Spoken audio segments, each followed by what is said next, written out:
بسم اللہ الرحمن الرحیم۔ السلام علیکم۔ ایک ایسی جنت جو اس دنیا میں ایک انسان نے بنائی، لیکن وہ اپنی بنائی ہوئی جنت میں داخل نہیں ہو پایا۔ یہ واقعہ ایک ایسے مغرور بادشاہ کا ہے جس نے اس دنیا میں سونے اور چاندی کا ایک شہر بنایا، لیکن چاہ کر بھی کبھی اس کے اندر داخل نہیں ہو پایا۔ آئیے جانتے ہیں آخر کیا ہوا تھا اس کے ساتھ۔ اس دنیا میں بہت سی طاقتور اور زوراور قوم آئی ہے جو اپنی سرکشی اور گھمنڈ کی وجہ سے اس دنیا سے مٹا دی گئی۔ ایسی ہی ایک قوم تھی جس کو قوم عاد کے نام سے جانا جاتا ہے۔ قوم عاد بہت طاقتور اور عظیم قوم گزری ہے۔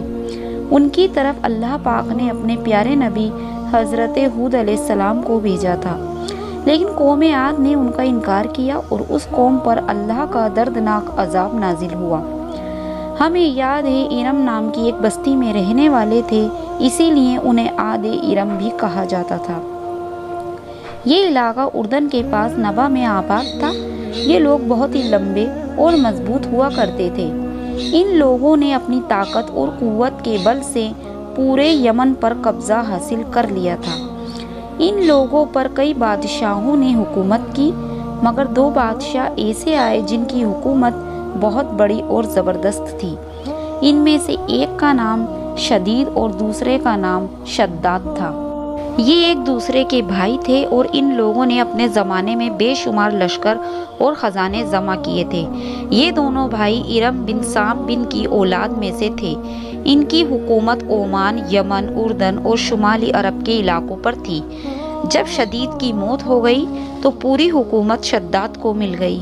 اس نے تمام قبائلی سردار اور بادشاہوں کو اپنا مطیع اور فرما بردار بنا لیا تھا، اور اس طرح پورا جنوبی عرب اس کی ہی حکومت میں شامل ہو گیا، یہاں تک کہ اس نے اپنی حکومت کو عروج تک پہنچا دیا۔ اس حکومت نے اسے اتنا گھمنڈی اور مغرور بنا دیا کہ اس نے خدائی تک کا دعویٰ کر ڈالا۔ اس زمانے کے علماء اور پیغمبروں کے پیروکاروں نے انہیں سمجھایا، پر خدا کے عذاب سے اسے بہت ڈرایا، مگر وہ کہنے لگا، میرے پاس جب دولت اور حکومت سب کچھ ہے، اب خدا کی عبادت کی کیا ضرورت، اور اب میں کسی کی عبادت بھی نہیں کروں گا۔ اس سرکش بادشاہ شداد نے حضرت ہود علیہ السلام سے جنت کے بارے میں سن رکھا تھا، جنت کیسی ہوگی اور اس کی نعمتیں اور خوبصورتی کا کیا عالم ہوگا، اسی لیے اس نے زمین پر ہی جنت بنانے کا ارادہ کیا۔ وہ کہتا تھا، مجھے جنت کی ضرورت نہیں جو خدا نے بنائی ہے، ایسی جنت تو میں خود دنیا میں ہی بناؤں گا۔ لہٰذا اس نے 100 لوگوں کو جمع کیا اور ہر ایک کو 1000 آدمیوں پر مقرر کیا، اور پوری دنیا کے ماہرین کو عدن آنے کی دعوت دی۔ اس نے اپنے بھانجے زاحق کو، جو ایران کا بادشاہ تھا، کہلایا کہ جتنا سونا چاندی تمہارے پاس جمع ہے فوراً میرے پاس بھیج دو۔ جہان نے ایسا ہی کیا۔ اس نے تمام حکمرانوں اور سرداروں کو یہ حکم دیا کہ سونے چاندی کی خانوں سے اینٹیں بنوا کر بھیجیں اور کوہ عدن میں ایک شہر جو کہ 10 کوس چوڑا اور 10 کوس لمبا ہو بنانے کا حکم دیا۔ اس کی بنیاد اتنی گہری کھدوائی گئی کہ زمین سے پانی نکل آیا۔ پھر ان بنیادوں کو سنگ سلیمانی سے بھروا دیا گیا، جو بنیادیں بھر کر زمین کے برابر ہو گئیں۔ اس پر سونے چاندی کے اینٹوں کی دیوار چنی گئی۔ ان دیواروں کی بلندی اس زمانے کے گج کے حساب سے 100 گج مقرر کی گئی۔ جب سورج نکلتا تو اس کی چمک سے دیواروں پر نگاہ نہیں ٹھہرتی تھی۔ یوں شہر کی 4 دیواری بنائی گئی۔ اس کے بعد 4 دیواری کے اندر 1000 محل تعمیر کیے گئے، اور ہر محل 1000 ستون والا تھا، اور ہر ستون جواہرات سے جڑے ہوئے تھے۔ اس کے بعد شہر کے درمیان میں ایک نہر بنوائی گئی، اور ہر محل میں اس نہر سے چھوٹی چھوٹی نہریں لائی گئیں۔ ہر محل میں حوض اور فوارے بنائے گئے۔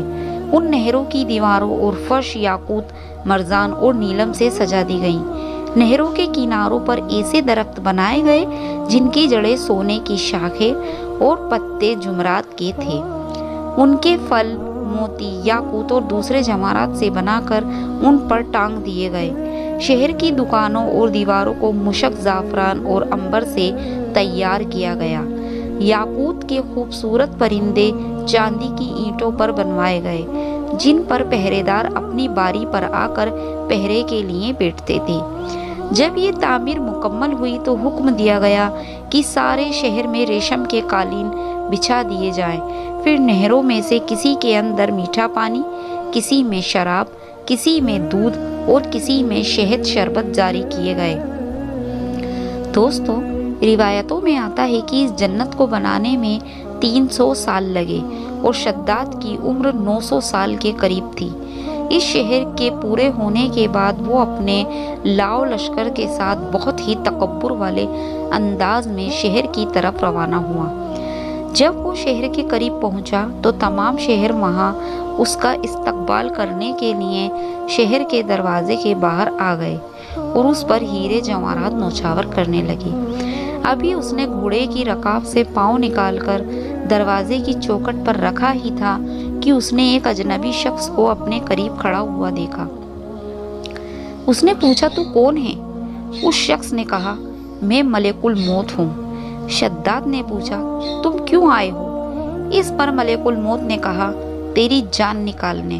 شداد نے کہا، مجھ کو اتنی مہلت دے دے کہ میں اپنی بنائی ہوئی جنت کو دیکھ لوں۔ جواب ملا، مجھ کو اللہ کا حکم نہیں۔ اس پر شداد کہنے لگا، اتنی ہی فرصت دے دو کہ گھوڑے پر سے اتر جاؤں۔ اس پر ملک الموت نے سلام نے کہا کہ اس کی بھی اجازت نہیں، لہٰذا بھی ابھی شداد کا ایک پر رکاب میں اور دوسرا چوکھٹ پر ہی تھا۔ ملک الموت نے اس کی روح قبض کر لی۔ پھر جبرائیل علیہ السلام نے بڑے زور سے ایک بھیانک چیخ ماری اور اسی وقت تمام شہر اپنی عالیشان سجاوٹوں اور محلوں کے ساتھ زمین میں دھس گیا اور اس کا اس دنیا میں نام و نشان باقی نہ رہا۔ علماء اکرام نے کتابوں میں لکھا ہے کہ بادشاہ اور اس کے لشکر کے ختم ہونے کے بعد وہ شہر بھی لوگوں کی نگاہوں سے اوجھل کر دیا گیا، مگر کبھی رات کے بعد عدن اور اس کے آس پاس کے لوگوں کو اس کی کچھ روشنی اور جھلک نظر آتی ہے۔ تو دوستو، انسان اس دنیا میں ہمیشہ رہنا چاہتا ہے، وہ نہیں چاہتا کہ وہ اس دنیا سے کبھی جائے، اسی لیے وہ اپنے عیش و آرام کے لیے تمام چیزیں بنواتا ہے۔ وہ چاہتا ہے کہ اس جنت کا مزہ اسی دنیا میں مل جائے، مگر ایسا تو اس دنیا میں ممکن ہی نہیں۔ جو اس دنیا میں آیا ہے اسے ایک نہ ایک دن اس دنیا سے ضرور جانا ہے۔ اسی لیے ہم سب کو چاہیے کہ ان واقعات سے سبق حاصل کریں اور اپنی آنے والی زندگی کے لیے اللہ پاک سے خوب دعائیں کریں اور اللہ پاک ہم سب کو تکبر سے بچائے۔ امید کرتی ہوں کہ آپ کو میری یہ ویڈیو ضرور پسند آئی ہوگی۔ اگر آپ کو میری ویڈیو پسند آئی ہو تو اسے لائک اور اپنے دوست اور رشتہ داروں میں ضرور شیئر کیجیے گا اور میرے چینل کو ضرور سبسکرائب کیجیے گا۔ ملیں گے اگلی ویڈیو میں، تب تک کے لیے اللہ حافظ۔